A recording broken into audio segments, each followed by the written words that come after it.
May nanalo ka pulo ka. Ay, malago! Andali, sasama kami. Sergeant, ilan na estudyante rito? Para may pababa yung 60. Estudyante? 70 yan. Ah, Kakaway 70 pa na tayo. sila. Chef, Tayo na po. hindi mo na ba? Pag-ibat ka. Ayun, interesan ko na lang sa inyo. Per oras.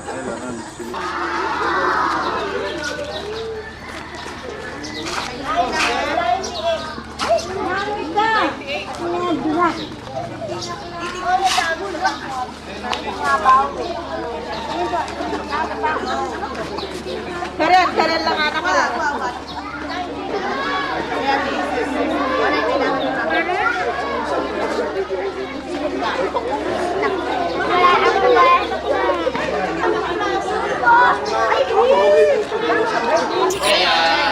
Magandang hapon po sa inyong lahat. Umaga ka. Sa mga madam at sa mga magulang na nandito. Ngayong araw po ito ay pinagpapatuloy ng NFTV at saka yung TAGBA yung kanilang yearly project na pamimigay ng mga school supplies sa ating grade 1 pupils. Ito po ay kasama sa programa ng K-12 natin. At dito po sa Kalingkuang Elementary School, sa pamumuno ni Madam Policarpio Malago, at siya po ang principal dito. Nandito po ang mga opisyalis ng TAGBA at saka yung mga kasama naming sponsor na mga nagtitinda ng poultry supplies and medicines. Bilang pambunganda sinita ako, tinatawagan ko po ang ating mabait na principal, si Madam Policarpio. Malago. Sir, ma'am. Overwhelmed na naman ako. Every June yata masaya-masaya talaga kami dito. Yung mga magulang, meron na naman tayong grasya. So, hindi pa man po taong-puso at higayang pasasalamat po sa inyo. Sana po taong-taong ganito. Sa pamamagitan din po ni Sir, next year sana po ibang school din po. Actually, ako po kasi in charge ng Adapted School Program. So, hanapin po natin yung talagang best fortune. Sir Fortune po. Sir Fortune. So, yun po, kung kanina narinig ko, sabi ni Sir, merong nagtitinda ng feeds. Wala po bang may poultry? Kung makaraya ng relasyon. So, pinakauna-una po, hindi po, maraming salamat po sa hindi ako palakpakan natin ang TAGBA.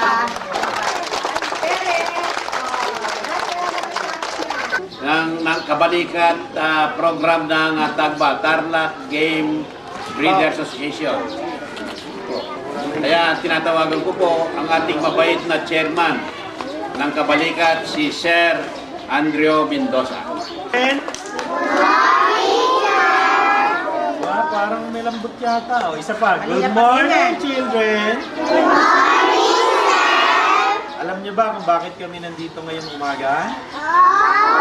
Bakit? Para mamigay ng school kits, no? Sa mga grade 1. Ano ba? Oo, tama. Para may gamit sa school. Hindi lang yun. Gusto pa kayo. Nakita niyo si Tito Arnett? Yung malaki na yun? Bibigyan niya pa kayo ng merienda. Mamaya.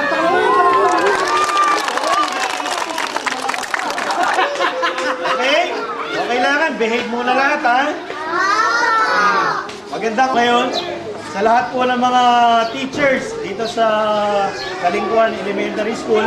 sa pamumuno ng ating magandang principal. Ay, katuwa ko Diba? na. Madam Lilibet Policarpio Malago. Malago. Wow! Maikling pananalita lang po, bibigyan ko lang po kayo ng konting background. Ano po ba yung samahan namin? Bakit kami namimigay ng mga school kits? Kami po ang tinatawag ng grupo namin, ang tawag is Tarlac Game Fowl Breeders Association.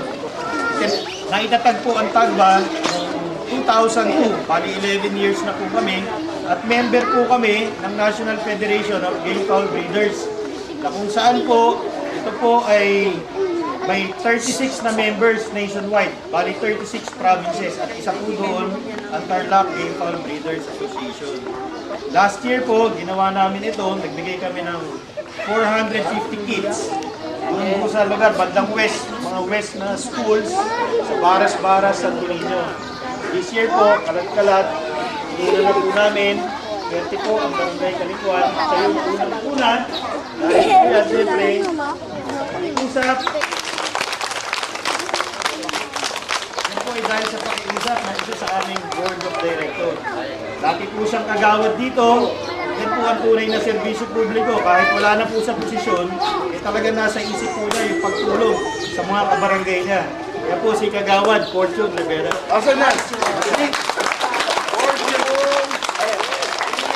Sponsors namin, katulad nila Doc Leandro Naigan ng Excellence Game Fowl. Asan si Doc? Ayan, sino na kayo? Ayun, ayun! Tapos siya ng Thunderbird. Ayun! At si Aaron Reganit. Ayun! Bukas, sila po yung kaantabay ng National Federation of Game Fowl Breeders ang Tarlac Game Fowl Breeders Association sa mga marami namin mga programa. Kasi po, ang layunin po ng NFGB o yung National Federation ng PAGBA is i-promote yung game fowl industry hindi bilang isang sugal, kundi bilang sport. At para po sa inyong kaalaman, ang larangan po ng industriya ng pagsasabog ay isang multi-billion industry na po dito sa ating bansa.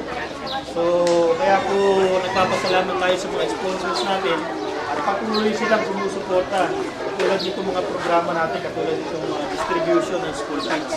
Kaya yung umaga rin po, gusto ko rin pong ipakilala sa inyo ang mga miyembro, mga opisyalis ng Tarlac Game Fowl Breeders Association. Ako po ang Vice Chairman ng Tarlac Game Fowl Breeders Association. Kaya po ako yung nagsasalita sa harap ninyo ngayon dahil yung chairman namin kasalukuyang nasa US, si Chairman Jess Beltran. Tapos ako rin po ang napili nilang chairman ng kabalikat ng pag-aaral program, yung nga pong distribution ng school kits, na kung saan ang aking vice chairman ay ang dati rin nating konsihal ng bayan. Wala pong iba kundi si Bert Magkalas. Okay! Parang magulang sila dito. Parang talaga po sa kaliwa. Okay, okay. Thank you, thank you. Thank you, children. Dapat kino-order si Principal Benjamin Westro.